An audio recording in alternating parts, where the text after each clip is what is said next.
এভাবেও তীরে এসে জয়ের তরিকে ডুবিয়ে দেওয়া যায়, এভাবেও আসার সাম্রাজ্য নিরাশায় আচ্ছাদিত করা যায়।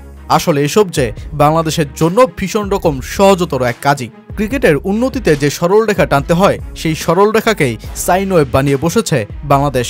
কখনো বোলিং ভালো তো ব্যাটিং মন্দ, কখনো ব্যাটিং ভালো তো বোলিং মন্দ। এভাবেই দোদুল্যমান বাংলাদেশ এবার তো এক লজ্জার রেকর্ডেই দস্তখত। সেন্ট কিটসের ওয়ার্নার পার্কে ওয়েস্ট ইন্ডিজের স্বপ্নই যে হলো পূরণ। এক অভিষিক্ত উইকেটকিপার ব্যাটারের ব্যাটেই হোয়াইট ওয়াশের ক্ষততেই বাংলাদেশ।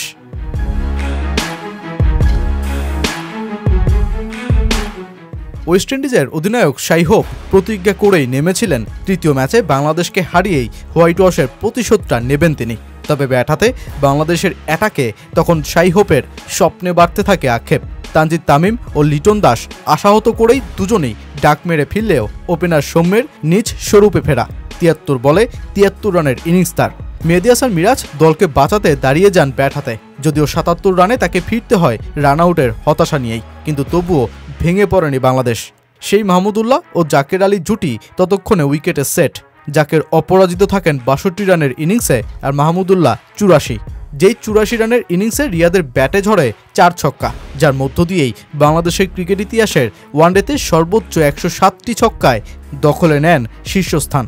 একই সাথে সেন্ট কিটসের এই মাঠে ৬ ম্যাচ খেলার সুযোগ পাওয়া রিয়াদ ওয়ানডেতে ব্যাটিং গড়টা ৫50-তে নিয়ে যান ১৭০-এ, যা কিনা নিঃসন্দেহেই ওয়ার্নার পার্কে রিয়াদের বীরত্বের গল্পেরই জানান দেয়। এবছর প্রথমবারের মতন দুর্দান্ত ব্যাটিংয়ে ৩০০ রান পার করতে পারে বাংলাদেশ। উইন্ডিজদের লক্ষ্য দেয় ৫ উইকেট হারিয়ে ৩২২ রানে, কিন্তু কে জানত এরপরের গল্পটা শেষ হতে যাচ্ছে বাংলাদেশের বড় আক্ষেপেই। ৮৬ রানের ভেতরেই শাই হোপদের ৪ উইকেট ফেলে দেয়া মিরাজ বাহিনী এরপর কেসি কার্টি আর অভিষেককে মাথায় তোলা আমির জাঙ্গোর জুটিতেই হয় পরাস্ত।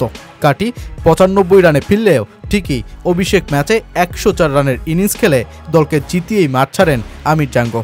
বাংলাদেশকে হোয়াইট ওয়াশের পথ তৈরি করা এই ব্যাটার তৈরি করে বসেন ইতিহাসও।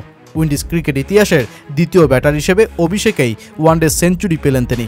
শীর্ষে থাকা ডেসমন্ড হেইন্স ১৯৭৮ সালে অস্ট্রেলিয়ার বিপক্ষে অভিষেকে করেছিলেন ১৪৮ রান, যা কিনা অভিষেকে ওয়ানডে ইতিহাসের সর্বোচ্চ।